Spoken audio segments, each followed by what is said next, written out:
Hello, welcome back to my channel. If you're new here, my name is Mary, and today's video is going to be my wrap up for the month of April. So in the month of April, I believe I read 15 books.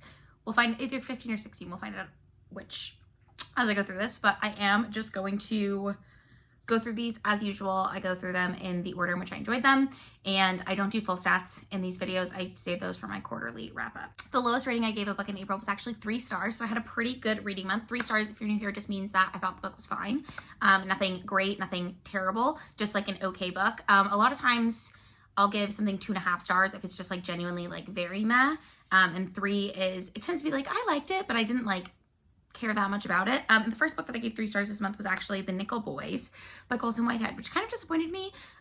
This is a historical fiction book, and it's primarily set in the past at a like reform school for boys. So there's a movie now that was nominated for Best Picture this year. I have not seen the movie, but the premise of this book is that it's following this guy who is telling the story of when he was at this reform school. He basically was like wrongfully picked up because he was getting a ride to go to a college prep course, and it was in a stolen vehicle. And so he and the other people in the car all got arrested, and then he ended up going to this reform school, and he met a friend there, and then also like the horrible abuse that happened to the boys at the school. And they're like primarily black and brown boys getting like horribly abused, sometimes like maybe even murdered, just like really bad stuff that's happening, okay? And then the other timeline is the like present day with this older man who is telling the story of his time at this reform school, basically. I thought this book was too short, which it's less than 300 pages. It's like barely 200 pages. It's 213. But the reason that the man in the present day is telling the story, or like reliving the past, I guess, is because there's a reporter going around uncovering all the things about this like reform school juvie place that he was in. So it's like very horrific, the things that are happening, but also like there's a lot of really funny anecdotes, and it's just like stories about like friendship and being like getting into trouble, but in like a kind of silly way, like a teenage boy way. I don't know how else to say that. And I really liked the balance there between like the terrible things and the like levity and the lightheartedness of some things. I just didn't feel like there was enough there for me to really get like emotionally invested, and I feel like this could be a very emotional book if you can get emotionally invested, but for me I just couldn't get there. So 3 stars. It was not a bad book at all, but not like a favorite, if that makes sense. Another book that I gave 3 stars was Under Lock and Key by Lana Ferguson. I originally started this book in like December or January, okay? I started it a long time ago. I did not get my hold back for forever. Like it just took forever for the hold to come in. I read this as an ebook, and it's about, so it's like it's a romance, contemporary romance sort of, with like a fantastical twist in that the Loch Ness Monster is real. And the premise is it's this girl Key, and her dad is from Ireland, but no, not Ireland. Her dad is from Scotland, and she was born in America and raised in America. And when her dad dies, he basically tells her that like he wants her to go back to where his family lives, and he's always told her this story about how like the Loch Ness Monster saved his life once, and she doesn't know if that's like a real story, but that was like his dying wish. So she decides to go back and like see her family, and she learns about all this like tension between her dad and them. And she also meets this guy who is from like a rival family type thing, but for whatever reason he's like working at her family's farm now, and there's sort of like a mystery element going on. And the premise is basically that they have like a sort of hate to love romance, but also he is the Loch Ness Monster. So it was good. It was kind of weird. There's nothing really spectacular to me about this book. Again, like nothing really blew me away, but it was cute. It was readable. It was funny. Like I think if that sounds like your thing, you might like it, but it's not going to be like a new favorite for me. I thought it was fine. And then I have some 3.5 stars. So the first one I'm going to talk about is a 3.5 star that I rounded down. I usually round half stars up. So 3.5 stars runs up to 4. 4.5 stars actually usually rounds down to 4 as well. But this was a 3.5 star that I rounded down to 3 on Goodreads, because I guess it's 3.25 star. I don't know. But it's Very Cold People by Sarah Manguso. It's kind of a weird book. It's very short. It was 208 pages. I listened to this as an audiobook when I was going to Indiana with my friend Antonia. But it's about a girl growing up, and it's just like random stories from her life. And she's just like kind of always just observing what other people are doing, if that makes sense. So she's just watching what other people do. She's watching her parents make decisions, and she's like telling stories about like, I don't know, like the way that her parents interacted with each other, the way they interacted with her, the way that like other children interacted with her, other family members. It's like, it's about her family and like her life, but it's also about like people, like observations about like humanity as a whole, if that makes sense.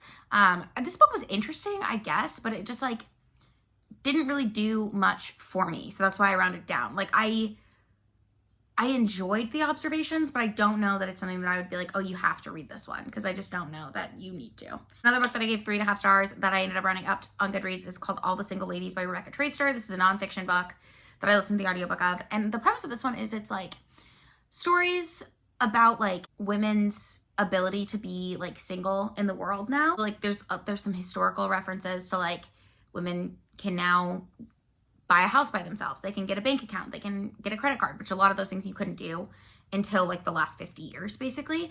And so she talks about that, but then she also has like personal anecdotes from people, women in her life who are single and why they are choosing to be single, or if they are choosing to be single and what their lives look like. I thought this book was fine, like interesting, I guess. I didn't like, there's nothing groundbreaking in it, if that makes sense. Not that I expected there to really be anything groundbreaking in it, but it just like, I don't know that this, again, is like a must read. I do like the idea that she was like talking to these women throughout sort of their lives, because it's like over time she talks to different women about different things, and like at the end she has a where are they now section, and so like some of them do get married, and some of them are like they break up with the partner that they had, or they like have had a child with their partner, or like whatever it is, and just like where they are when she published the book versus when she like first was interviewing them. So I mean, it was fine, I guess. Like, I don't know that there's anything like fantastic about it, but I did like enjoy my read. And then I gave another nonfiction book 3.5 stars, and that was Wolfish, Wolf, Self, and the Stories We Tell About Fear by Erica Berry. This was a really interesting read for me. So this is like a nonfiction book / memoir, and the wolf in it, so like, how do I even describe this? The author was doing some sort of research on wolves coming, she's from Oregon. Wolves were, for the first time, like reintroduced in Oregon. And there was some like issues with that because people didn't want wolves to be around them and their livestock or whatever. And then there's like a tagging program, so you can tell if the wolves are getting too close to your livestock to like protect yourself. And then there's all these laws about you can't kill a wolf because they're endangered. So it's that story and her like working with somebody on that as a college student, but also just different anecdotes in her life that are times that she felt like fear. Just like different things that like one of them is her taking a Greyhound bus, or no, I think she took a train to like cross country basically, and she was sitting in the singles compartment or whatever, and there were a bunch of empty seats, but a guy sat right next to her and then was like she felt very creeped out by him, but she talks about how like she felt bad that she felt so creeped out by him because he could have just been a normal guy. He was just being really, really weird. And so she eventually asks one of the conductors or like one of the people who works on the train if she can go sit in the like couples compartment. And she said she felt really weird in there because everyone was staring at her because she was by herself, obviously, but she was in like the family couples area. That the guy came and like found her again, and they had to eventually like eject him from the train. And there's this whole thing about how like you don't know what someone's intentions are, and like her traveling alone, she was experiencing a lot of fear and she felt like really ridiculous for feeling that way, but then she ended up being right. That was one of the stories, but there's like a lot of stories in here about like intuition and fear of the unknown. She also talks a lot about like folklore involving wolves, but it all is like wrapped around this metaphor of the wolf as something to fear. So it was very interesting. I don't know what I expected. I did not expect this, but I liked it. I would say it was good. You know, I've never read anything quite like it. I will say that. And then I have a couple of 4 stars to talk about. So the first one I'm going to talk about is called The Note by Alifair Burke. I believe this is a new release. Yeah, it came out this year. This is a mystery thriller. And the premise, how do I describe the premise? So it's like this group of friends who decide to rent a house in the Hamptons. And we're mainly following one of the friends. And she is a former DA, I guess, or ADA. at the prosecutor's office, and now she works, it sounds like she went in-house somewhere as a lawyer, but at the beginning of the book, she gets contacted by the police to discuss something, and then we flash back to like a couple weeks before, and she's on this girls' trip, and things sort of happen. So the girls end up getting, it's like her and her college friends, I think, they end up getting cut off, or someone takes their parking spot or something. You know, like when you got your blinker on, you're waiting for a parking spot, someone just like swoops in from the other side and takes the parking spot. So as a joke, they're at this restaurant, like writing notes that they would like jokingly leave on the guy's car. And then one of the notes is like, he's cheating on you as always or something.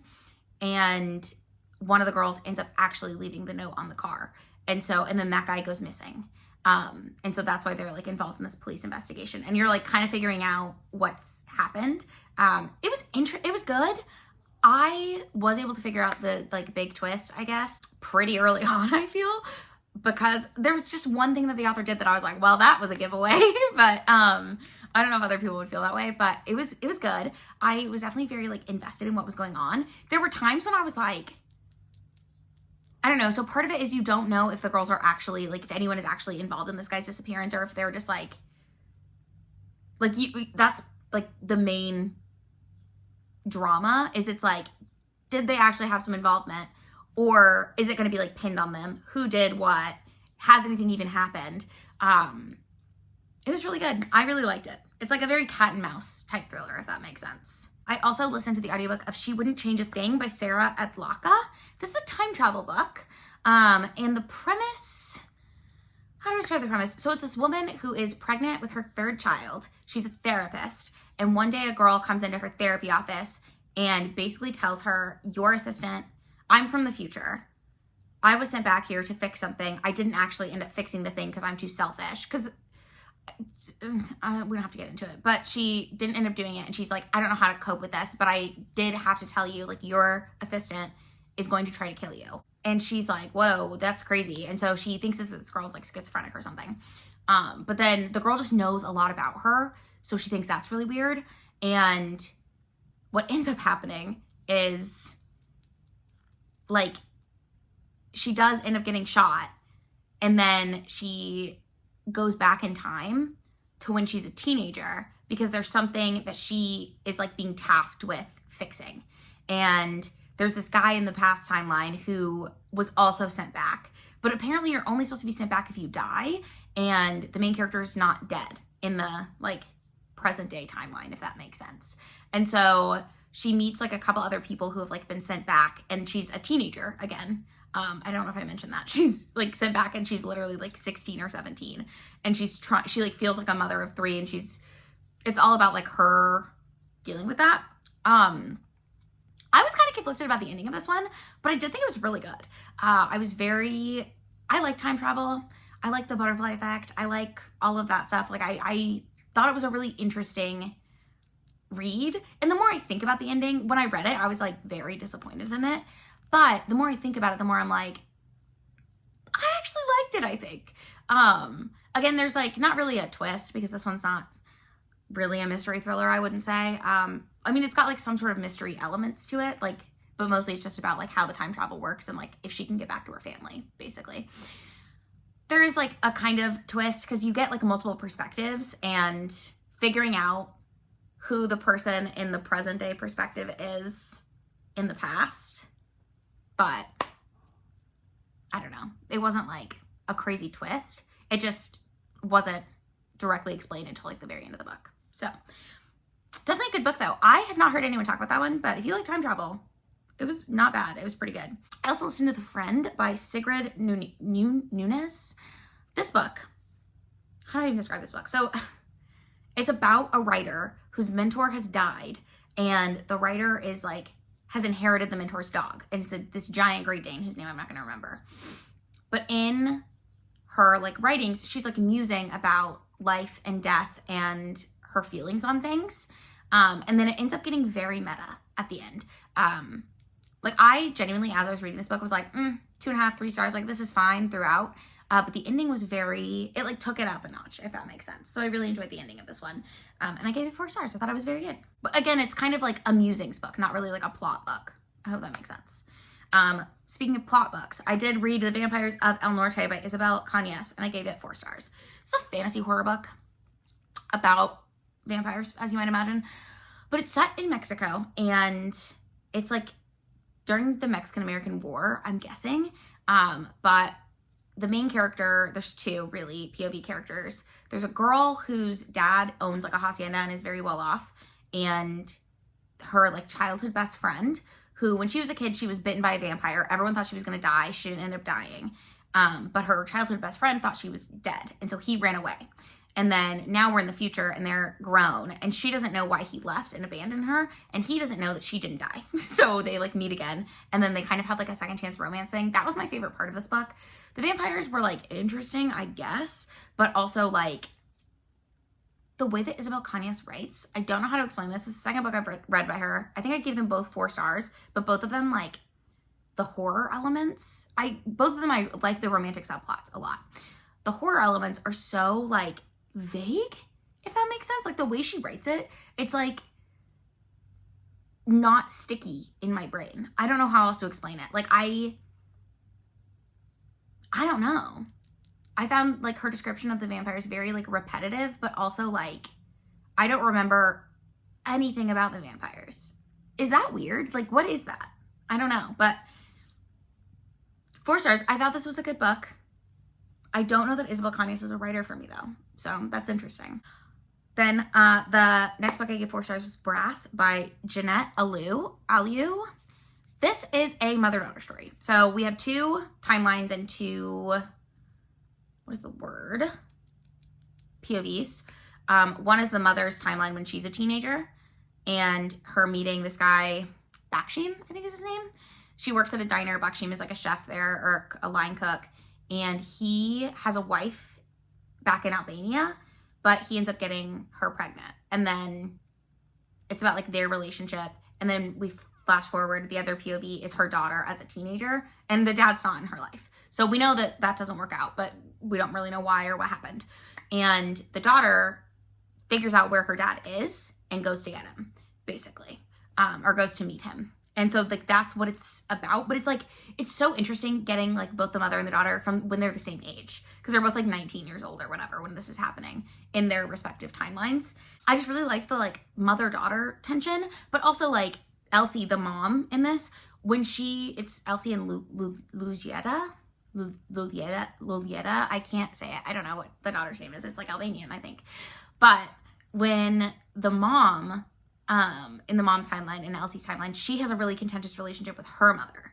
And so that is like a big part of it too. So it's like generations of like mother-daughter conflict, basically. I don't know. I thought it was really interesting to see their dynamic, but also it was really fun, or like, I thought it was a really neat exploration of like seeing them at the same age, just at different times, and like seeing Elsie have this baby and like really struggle to be like a single mom and like take care of her, and she gets a job at a factory and she's doing all this stuff for her daughter, and then like seeing the future with her daughter and how her daughter like feels about her. It was just very, very interesting. If you like family dynamics the way that I do, I think you would like this book. And now I'm going to talk about a couple books that I gave 5 stars. So the first 5-star read that I'm going to talk about is Midnight Wishes by Kelly Clark. Kelly is someone I met actually on BookTube, and I beta read this for her. So I have not read the final version, but I did read the beta read version in April. It's a second book in a standalone romance series, and I didn't read the first book, but she wanted beta readers who hadn't read the first book to read this one to see if everything made sense. But this book, I'm not going to remember the characters' names, which is so annoying, but the characters in the first book are getting married, and the characters in this book are their respective best friends and brother. So the female main character of the first book, Eric is one of the characters. It doesn't matter. Sarah, I think, may be the female main character of this book. Either way, they hooked up at a club before realizing that they were going to be helping to plan this wedding and like be very important people in each other's lives. It's kind of like a, I don't know, he's kind of like the one-night stand F-boy type thing, and she's just like very much not into that. And so there's like tension there because she just thinks that he just wants to hook up and like doesn't even remember her, and then it's very clear that he does remember her, and he actually really liked her, but I don't know. It's not really like enemies to lovers, I wouldn't say, but it's like definitely like getting off on the wrong foot and like being annoyed at each other and all of that. It's pretty steamy, but it's very good, and it's set in London, I think. Yeah, I really enjoyed this one. I thought the like tension was good. There's enough like external conflict to make it really interesting for me. I've mentioned this before. I don't love in a romance when all of the conflict is about the romance. Like, I like when there's something happening outside of it that the couple can kind of like face together. I think that makes for a really interesting read. And this one kind of had that because the main character has like an ex-boyfriend who's horrible. And so there's like some confrontation with him. I really enjoyed it. I thought it was a great book. I don't know. I would highly recommend it. I think it's out soon. You can pre-order it for sure. I don't know if you can order it. And I believe it's only digital. So I think you would get it on Kindle or like Amazon or wherever you buy ebooks. I'm sure it is sold other places, but yeah, that was my first experience ever beta reading something, and it was such a positive experience. I loved it. The next book I gave 5 stars, I actually have a full dedicated review to, so I won't talk about it too much here, but it was A Sea of Unspoken Things by Adrienne Young. In case you missed it, it's a mystery thriller sort of set in a logging town in California, and the main character is a twin, and her twin brother has died, and so she's going back to her hometown to sort through his shit.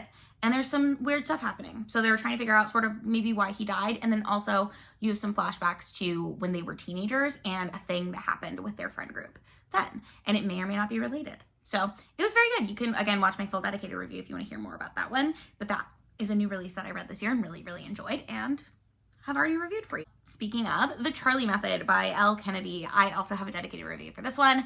This is the 3rd book in a college hockey romance series.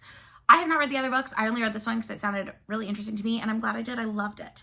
But this one follows Charlotte, who she basically is like living a double life. So everyone thinks she's like this goody-goody, 2 shoes, perfect grades, sorority girl, etc. And then on the other side, she's like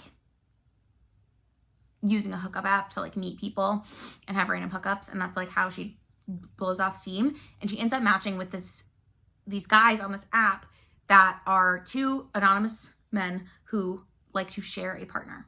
And then it turns out she like knows them in real life, and they go to her college, and it's just about their relationship and all of them developing feelings for each other. And it's very good, very steamy, very good. I really loved it. Another book that I gave 5 stars this month, and I do plan on reviewing, but I just haven't gotten around to yet, was Sunrise on the Reaping by Suzanne Collins. I'm so glad I love this book as much as I did, because when I read The Ballad of Songbirds and Snakes, I think I gave it like 3 or 4 stars. I honestly think I gave it 4 stars because I felt bad that I only thought it was like mid, but this one is Haymitch's book, finally. So it's about the Hunger Games, the second quarter quell, the 50th Hunger Games, when Haymitch Abernathy was sent to the Hunger Games. And he, if you don't know, is the the coach for Katniss and Peeta in the original series. So it's just like a backstory of him and his games and how everything went. And what I liked about it is you already know the whole time how his games end, because that's in Catching Fire, I think.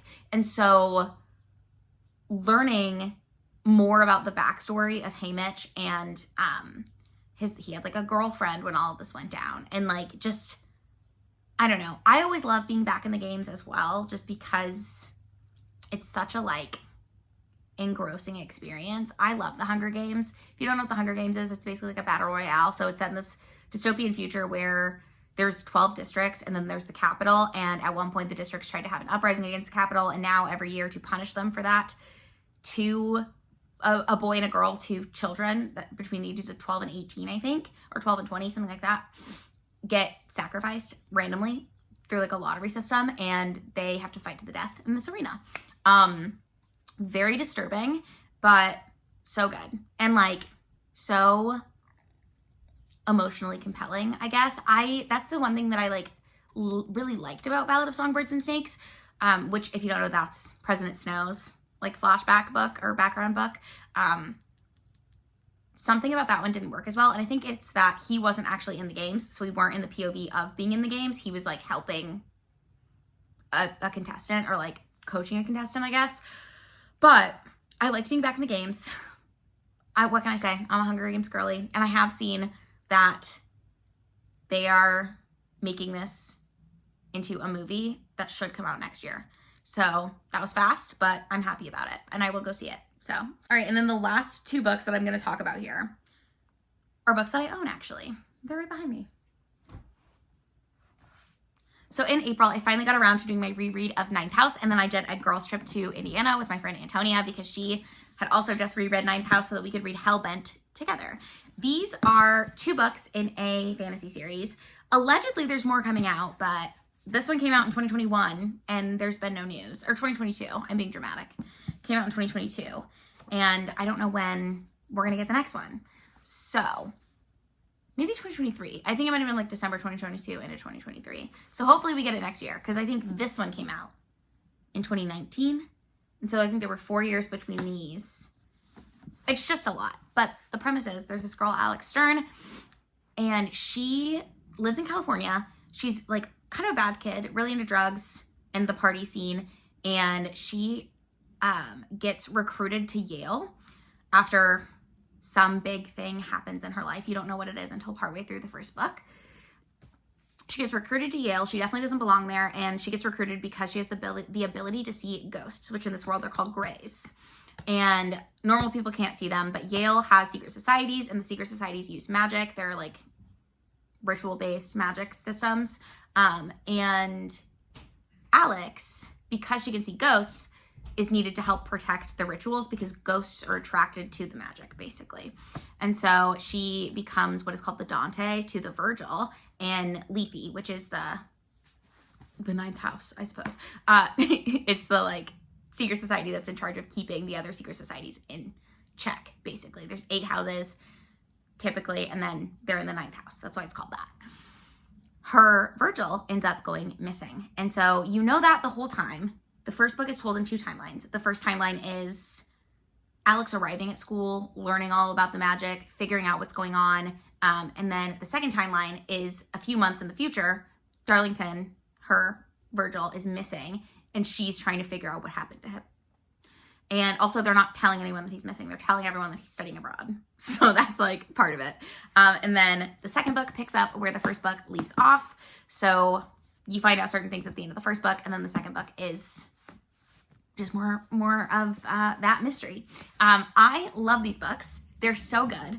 Definitely one of my like favorite series. I'm so bummed that it's taking so long for the next one to come out, but I will probably be rereading these when the next one comes out so that I can stay sharp in there. But yeah, this is probably the best book that I read in April, I think.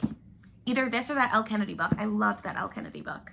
But that's it. Those are the, 16 books that I read in April. 15, 16, something like that. If you've read any of these books, let me know in the comments down below how you felt about them. Also, let me know what your favorite thing that you read in April was. If you liked this video, give it a thumbs up. And if you would like to, you can subscribe to my channel. I do try to post 2 videos every week, and I will see you in the next one.